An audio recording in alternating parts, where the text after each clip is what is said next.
Hi beautiful people, আমি ইসাক। তো আপনাদেরকে আমি আজকে যেটা দেখাবো সেটা হচ্ছে মূলত আপনারা দেখছেন যে আমার হাতে অগণিত পাসপোর্ট, তাই না? এই পাসপোর্টগুলো হচ্ছে বিভিন্ন দেশের। সো এখান থেকে আমি একটা আপনাদের আমি শিক্ষণীয় কিছু ভিডিওর একটা অংশ এটা। তো আমি আপনাদেরকে আজকে সারা পৃথিবীর সবচাইতে পাওয়ারফুল পাসপোর্টটা আমি দেখাবো, মানে পাসপোর্ট। তো আপনারা জানেন কি না যে সারা পৃথিবীতে সবচাইতে পাওয়ারফুল পাসপোর্ট কোন রাষ্ট্রের? তো অনেকে ইউএসএ, কানাডা বা ইউরোপের কোনো দেশের কথা বলবে, বাট নো। পাসপোর্ট আসলে এটা কত শক্তিশালী সেটা ডিপেন্ড করে ওই পাসপোর্টটা দিয়ে কত দেশে আপনি বিনা ভিসায়, মানে আগে স্টিকার ভিসা নেওয়া ছাড়া, এম্বাসি ফেস করা ছাড়া আপনি যেতে পারবেন। তো আর দেরি নয়, আসলে সারা পৃথিবীতে স্বীকৃত দেশ হচ্ছে 195টা।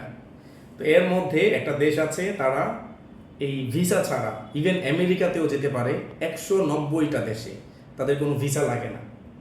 সেটা হচ্ছে one and only Singaporean passport. So আপনারা হয়তো বা জেনে থাকবেন, তো আমরা আসলে এগুলো নিয়ে কাজ করি। এই সিঙ্গাপুর পাসপোর্ট হচ্ছে বাংলাদেশে উনি আসছেন, এই ভদ্রলোক। উনি হচ্ছেন ওনার বিভিন্ন ব্যবসায়িক কাজে এবং উনি এখানে চাকরি করেন আর কি, হাই স্যালারি কিন্তু। তো এই পাসপোর্ট আসলে সিঙ্গাপুরের পাসপোর্ট দিয়ে সারা পৃথিবী জাস্ট 5টা রাষ্ট্র ছাড়া তারা সমস্ত দেশে যেতে পারে।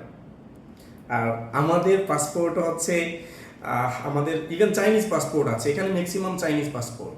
সো এগুলো দিয়েও আমরা তারা অনেক দেশে যেতে পারে। স্পেশালি সিঙ্গাপুর পাসপোর্ট দিয়ে তো বললাম 190 কান্ট্রিতে তারা ট্রাভেল করতে পারে without getting prior visa. So এখন ইস্যু হচ্ছে আমাদের পাসপোর্টে আমরা মোস্ট প্রবাবলি হচ্ছে 41 কান্ট্রি আমরা ভ্রমণ করতে পারি। চমৎকার, ওয়াও! ভিসা ছাড়া যেতে পারবেন আপনারা 41টি দেশে। সবগুলা দেশ হচ্ছে আপনার সেই মলদ্বীপ, শ্রীলঙ্কাও ভিসা লাগে, ইটিএ। আপনার আফ্রিকান দেশ, আফগানিস্তান, সিরিয়া, এই সমস্ত দেশে।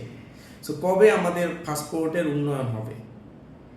কবে আমরা আসলে তো আমরা পাসপোর্ট দিয়ে ভিসাও পাই না, ভিসা ছাড়া যাওয়া তো দূর কি বাদ। তো একটা মানে আমি এই ভিডিওটা করার একটা কারণ হচ্ছে আমরা হতাশই মনে হয় থাকবে আমাদের জাতি। কখনো সরকার চেঞ্জ হবে, রেজিম চেঞ্জ হবে, আমরা চেঞ্জ হব না। আমাদের পাসপোর্ট হচ্ছে সারা পৃথিবীতে যত নিগৃহীত পাসপোর্টগুলোর মধ্যে একটা।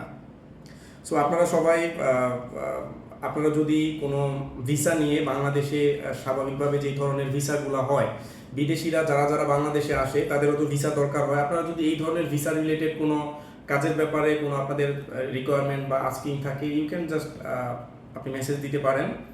আর আরেকটা কথা, আমি আমাদের বাংলাদেশের সরকারকে বলবো যে ওয়ার্ক ভিসাটা আরও ইজি করে দিতে, তাইলে আমার সরকার ট্যাক্স পাবে। নাইলে আসলে ওয়ার্ক ভিসা যদি কঠিন বানিয়ে দেন, আপনি একটা কোম্পানির লট অফ লাইসেন্স আপনি চান, তাহলে আমও যায় ছালাও যায়। ওই বিভিন্ন দেশের নাগরিকরা বাংলাদেশে বিজনেস ভিসা মানে ওয়ার্ক পারমিট ছাড়া, ট্যাক্স পেমেন্ট ছাড়া যে ভিসা ক্যাটাগরি গরিগুলো আছে সেগুলো সব তারা ইউজ করে। বাংলাদেশে এসে তারা ব্যবসা করে, export, import, trading and lot of business they are doing with business visa. So এই জায়গায় আমাদের সরকার ট্যাক্স থেকে বঞ্চিত হচ্ছে।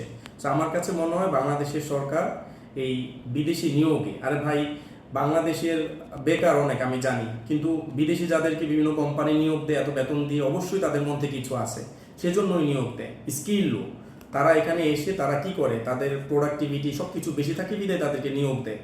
নাইলে দরকার ছিল না যে বাংলাদেশে সহজ এবং একদম মানে কম রেটের শ্রমবাজার বাদ দিয়ে তারা বেশি ওয়েজেস বা স্যালারিতে হচ্ছে বিদেশি নিয়োগ দিবে। সো আমার মনে হয় বাংলাদেশ সরকার আপনারা বিদেশি নিয়োগের যেই প্রক্রিয়াটা এত কঠিন বানিয়ে দিয়েছেন, আসলে দরকার নাই। আপনি চাইলে কোম্পানির বিনিয়োগে কেন 1 কোটি বা $1,00,000 হচ্ছে ইনভেস্টমেন্ট করতে হবে, কমিয়ে দেন, এটা ইয়ার টু ইয়ার বাড়ান। আমার মনে হয় যদি আমরা ব্যবসায়িক যেই ভেরিয়ারগুলো আছে সেগুলো সহজ করলে কি হবে, আমাদের জন্য এটা আদতে ভালো হবে। সবাই ভালো থাকবেন।